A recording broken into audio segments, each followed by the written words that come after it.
So this is a little personal for me because my daughter, she's very heavy in the culinary arts, and she actually wants to own a restaurant. Nice.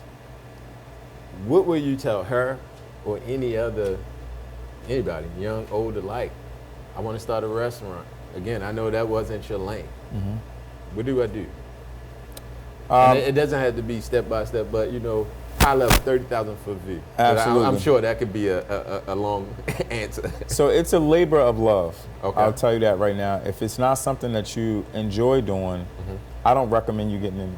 It's a lot of work, brother. Okay. There are a lot of late nights. I mean, I didn't get home last night until 3 in the morning. And that's generally customary. That's normal for me at this point. So the first thing that you definitely want to do is make sure that it's something that you love, not even like. No. You got to love this. This is a labor of love.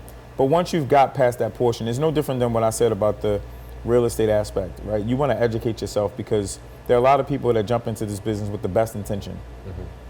But because you don't understand the other components behind running an actual establishment, the business owner part, they lose focus. I read a book, and I'm trying to remember the book, and I'll get back to it. But it basically talks about the idea of being a technician, a manager, and an owner. So people that actually have culinary skills think that they can own a restaurant, and that's so far from the truth. Just because you can cook doesn't mean that you can run a restaurant. It just means you're a cook. that you can cook. You're a great cook. And a lot of people that start off with that idea think, oh, well, I've cooked for my family and I've done different events and I can run an establishment. And that's not the case. So the first thing that I would do is first evaluate yourself. Make sure that it's something that you actually want to do. Okay. And then get educated. You got to get educated on the financial component, right? You got to get educated on how it functions. I mean, a lot of people don't even understand that most restaurateurs, in terms of profitability, is really only between 6 to 10%. You're not going to make an astronomical amount of money unless your margins are, in a good place. Correct. And then the other thing is you have to understand how to work with people from both a customer standpoint and an employee standpoint, right? Because you have customers that service, people that cook, people that clean, and then also you have to cater to your guests. So if you're not really good with people, it's not going to work as well. So it's a combination of, and you have to understand how to team build, because I can't do this by myself. True. I don't cook. I'm going to be honest with you. But I know how to build teams, and I know how to get people excited and inspired, and I know how to put people in the places that they're best suited. So that's kind of where I'm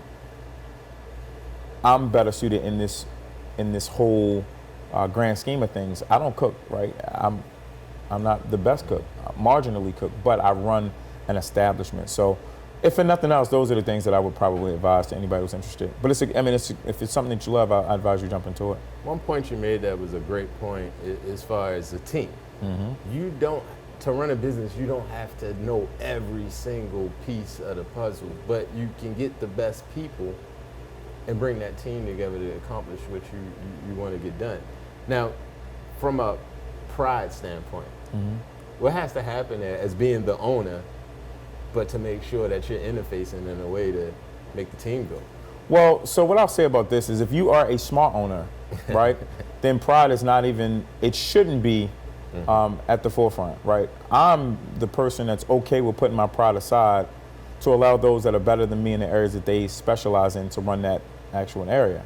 Hence the reason why I do have a publicist who runs that portion. I have cooks that run that point. I have people that run my private dining room space because I'm good at what I'm good at. Exactly. Right? I'm a designer, I'm a teacher, I'm an educator.